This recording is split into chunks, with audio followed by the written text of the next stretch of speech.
রেকর্ডকৃত কোরআন তেলাওয়াত শুনলে কি তেলাওয়াতকারী ও শ্রবণকারী উভয় নেকি পাবে? আমরা সবাই এখন রেকর্ডকৃত কোরআন মাজিদই শুনছি, মেশিনের মাধ্যমে তেলাওয়াত হচ্ছে। কোথায় তিনি তেলাওয়াত করেছেন? সৌদি আরবে, মিশরে, কুয়েতে, কাতারে। আমরা বাড়িতে বসে বসে সে তেলাওয়াত শুনছি। তাহলে আমরা কি নেকি পাবো? এবং তেলাওয়াতকারী কি এতে নেকি পাবে যতবার সেটা পড়া হচ্ছে? সম্মানিত দর্শক মণ্ডলী, আল্লাহ তাআলার রহমত দয়াকে সংকীর্ণভাবে দেখার কোনো সুযোগ নেই। রাসূল সাল্লাল্লাহু আলাইহি সাল্লাম যেখানে বলেছেন যে কোনো একটা ভালো কাজ যখন কেউ করে, সেই কাজটি পরে যত মানুষ করবে, সমস্ত মানুষ মিলে যত নেকি পাবে, যে লোকটা চালু করেছে সে লোকটা তত নেকি পাবে। যেমন রাসূল সাল্লাল্লাহু আলাইহি সাল্লাম যখন বলেছেন যে 3 শ্রেণীর নেকি রয়েছে যা মানুষ মরে যাওয়ার পরে পেতে থাকে। তার এক ধরনের নেকি হচ্ছে যে বিদ্যা রেখে গেল, এমন বিদ্যা অর্জন করলো যেটা আবার অন্যের সামনে পেশ করলো। সে যতদিন পর্যন্ত এটা ব্যবহার করতে থাকবে, পড়তে থাকবে, আরেকজনকে শেখাতে থাকবে, ততদিন পর্যন্ত ওই ব্যক্তি নেকি পেতে থাকবে। আর ইলমিন ইনতাফাউ বিহি, এমন বিদ্যা যা দিয়ে উপকৃত হওয়া যায়। তাহলে যত মানুষ ওই বিদ্যা দ্বারা উপকৃত হবে, ওরা যত নেকি পাবে, ওই পরিমাণ নেকি যার পক্ষ থেকে এটা চলে আসছে সেও পাবে। সম্মানিত দর্শক মণ্ডলী, এতে আমরা বুঝতে পারি যে অবশ্যই রেকর্ডকৃত কোরআন মাজিদ পড়লে যিনি পড়েছেন সর্বপ্রথম তিনি নেকি পাবেন যতবার তা শোনার উদ্দেশ্যে তেলাওয়াত করা হবে। সাথে সাথে যারা শুনছেন তারাও নেকি পাবে।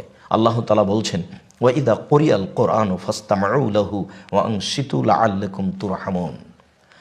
যখন তোমাদের সামনে কোরআন তেলাওয়াত করা হয় তখন তোমরা তা মনোযোগ সহকারে শোনো। ওয়া আনসিতু, আর তোমরা চুপ থাকো। চুপ থাকো মানে চুপ থেকে মনোযোগ সহকারে শোনো। লাআল্লাকুম তুরহামুন, তাহলে তোমাদের প্রতি দয়া করা হবে।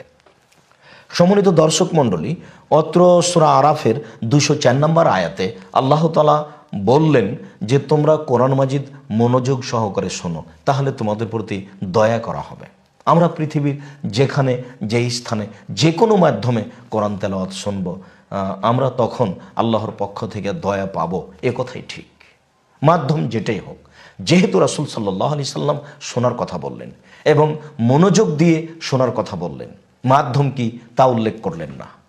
আল্লাহ তাআলা যেভাবে বলেছেন তাতে পৃথিবীর যে কোনো স্থানে, যে কোনো প্রান্ত থেকে, যে কোনো ব্যক্তির যে কোনো মাধ্যম দিয়ে আপনি যদি তেলাওয়াত শোনেন তাহলে আপনি নেকি পাবেন এবং আপনার প্রতি দয়া করা হবে।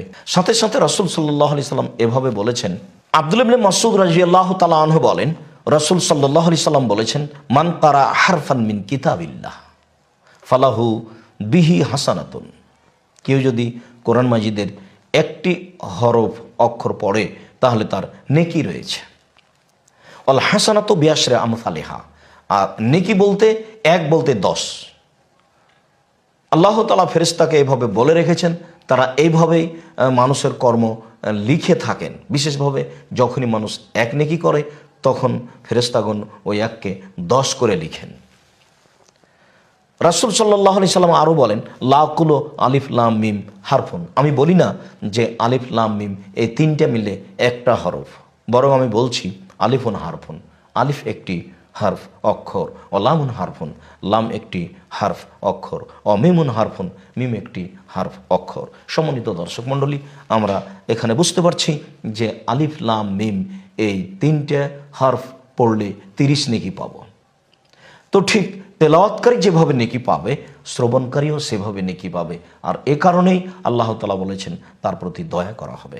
আমরা অত্র কোরআন এবং হাদিসের মাধ্যমে স্পষ্ট বুঝতে পারছি যে রেকর্ডকৃত তেলাওয়াত শুনলে নেকি হবে এবং যার মাধ্যমে রেকর্ড করা হয়েছে সেও নেকি পাবে, এ কথাই ঠিক।